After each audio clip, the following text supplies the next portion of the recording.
Hello friends, welcome to bliss cinemas. இன்னைக்கு நம்ம தியேட்டர்ஸ்ல release ஆயிருக்க மை டியர் டாலி படம் எப்படி இருக்குன்னு பார்க்க போறோம். வாங்க வீடியோக்குள்ள போகலாம். இந்த படம் பார்த்தீங்கன்னா ஒரு ரொமான்டிக் காமெடி படமா எடுத்திருக்காங்க. இப்போ இந்த படத்தோட கதையை பத்தி பார்க்கலாம். படத்தோட ஆரம்பத்திலே பார்த்தீங்கன்னா நம்ம ஹீரோக்கு பொண்ணு பார்க்க போறா. போன இடத்துல பார்த்தீங்கன்னா அந்த பொண்ணு நம்ம ஹீரோ கூட வேலை செய்யற பொண்ணு தான். ரெண்டு பேரும் பார்த்தீங்கன்னா பேசிக்கிறாங்க. ரெண்டு பேருக்குமே கல்யாணத்துல இன்ட்ரெஸ்ட் இல்ல. அதனால வீட்டுல சொல்லிடலான்னு பாக்குறாங்க. இருந்தாலும் அது செட் ஆக மாட்டேங்குது. சரி, நம்ம இப்ப கல்யாணம் பண்ணிப்போம் ஒரு அக்ரிமெண்டோட. அதுக்கப்புறம் 6 மாசம் கழிச்சு டைவர்ஸ் வாங்கிடலாம். அதுக்கப்புறம் நம்மள யாரும் கல்யாணம் பண்ணிக்க சொல்லி வற்புறுத்த மாட்டாங்க அப்படின்ட்டு டிசைட் பண்றாங்க. ரெண்டு பேருக்கும் கல்யாணமும் நடக்குது. அப்படி அவங்க அக்ரிமெண்ட்ல இருக்க விஷயங்கள்லாம் என்ன, 6 மாசத்துக்கு அப்புறம் இவங்களுக்கு டைவர்ஸ் ஆச்சா, இல்ல ரெண்டு பேரும் ஒன்னா வாழ்ந்தாங்களா, நடுவுல வர பிரச்சனைகள்லாம் என்ன அப்படின்றது தான் இந்த படத்தோட மொத்த கதையே. இப்போ இந்த படத்தோட பாசிட்டிவ் நைட் பத்தி பார்க்கலாம். பாசிட்டிவ் கண்டிப்பா ஸ்டோரி பாட்டை சொல்லலாம். ஒரு இன்ட்ரெஸ்டிங்கான ஸ்டோரி பாட்டை எடுத்திருக்காங்க. ஆனா அதை எக்ஸிகியூஷன்ல எவ்வளவு தூரம் கொடுத்திருக்காங்க அப்படின்றது தான் மிகப்பெரிய கேள்விக்குறியா இருக்கு. பெர்ஃபார்மன்ஸ் நம்ம ஹீரோவா இருக்கட்டும் ஹீரோயினா இருக்கட்டும் அல்டிமேட்டான ஒரு பெர்ஃபார்மன்ஸ் கொடுத்திருக்காங்க. கேரக்டர் ரைட்டிங்கும் பாத்தீங்கன்னா படத்துல பல கேரக்டர் இருந்தாலும் இவங்க ரெண்டு பேர் தான் இம்பார்ட்டன்ட் கேரக்டர். இவங்க ரெண்டு பேரோட ரைட்டிங் தான் நல்லாவே பண்ணியிருக்காங்க. இவங்களை ஃபாலோ பண்ண இந்த படத்தை பார்த்து முடிச்சிடலாம். கல்யாணத்துக்கு முன்னாடி இவங்க போடுற அக்ரிமெண்டா இருக்கட்டும், அதே மாதிரி கல்யாணம் ஆனதுக்கு அப்புறம் நம்ம ஹீரோ எப்படியாவது ஹீரோயினை கரெக்ட் பண்ணணும்னு பண்ற விஷயங்களா இருக்கட்டும், அதெல்லாம் பார்க்கறதுக்கு நல்லாவே இருந்தது. படத்துல வர ஒரு சில லவ் போர்ஷன்ஸும் நல்லா தான் இருந்தது. அதே மாதிரி டாலின்றது என்ன,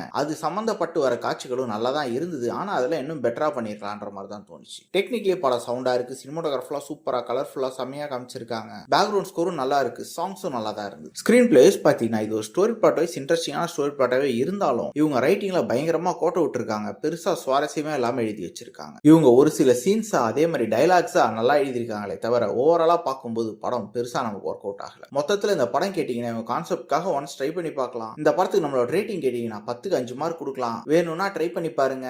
இன்னொரு வீடியோல சந்திக்கலாம். தேங்க்யூ.